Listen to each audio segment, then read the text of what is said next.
দেখুন, আবার বলা হচ্ছে মার্কেট কোথায় হবে তারা ঠিক করে দেবে।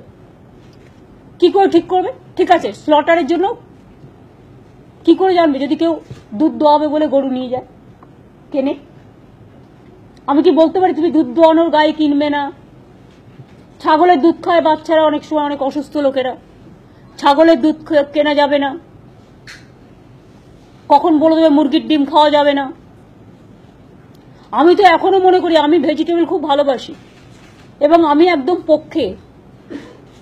উদ্ভিদের প্রাণ আছে, আলু কেন কাটা হবে, পটল কেন কাটা হবে, পেঁয়াজ কেন কাটা হবে, লাউ কেন কাটা হবে? ধানেরও তো জীবন আছে, ধান তো তৈরি হয়, ধান গাছ থেকে ধানটা বড় হয়, তৈরি হয়, তারপরে আমরা চাল বানিয়ে খাই। সুতরাং কে কি খাবে, কে কি পড়বে, কে কি করবে, নর্থ ইস্টার্নের দিকে তাকিয়ে দেখুন, অনেক মানুষ এর উপর নির্ভরশীল। এক তো রমজান মাস চলছে, বেছে বেছে এই টাইমটাকেই বেছে নেওয়া হয়েছে, বেছে বেছে এই টাইমটাকেও বেছে নেওয়া হয়েছে।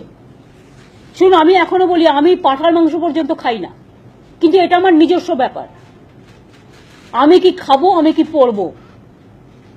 কিন্তু অন্যকে কি খাবে আমার কোনো অথরিটি নেই তার মুখে একটা লুকোপ্লাস্টার লাগিয়ে দেওয়ার।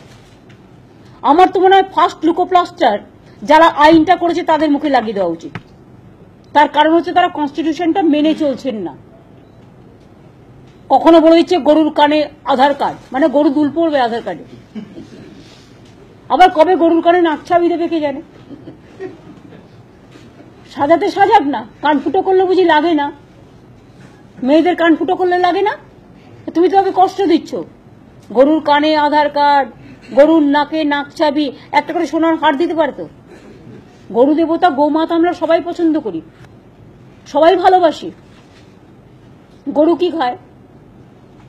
ঘাস খায়, খড় খায়, ভেজ খেয়ে বেঁচে থাকে। গরুর দুধ আমরা খাই, গরুর দুধ কেন খাবে? গরুর দুধ শুধু গরুর বাচ্চারা খাবে, ঠিক কি না? আমার যুক্তি দিয়ে তর্ক বলুন, গরুর দুধ শুধু গরুর বাচ্চারা খাবে, কেন অন্যরা খাবে কেন?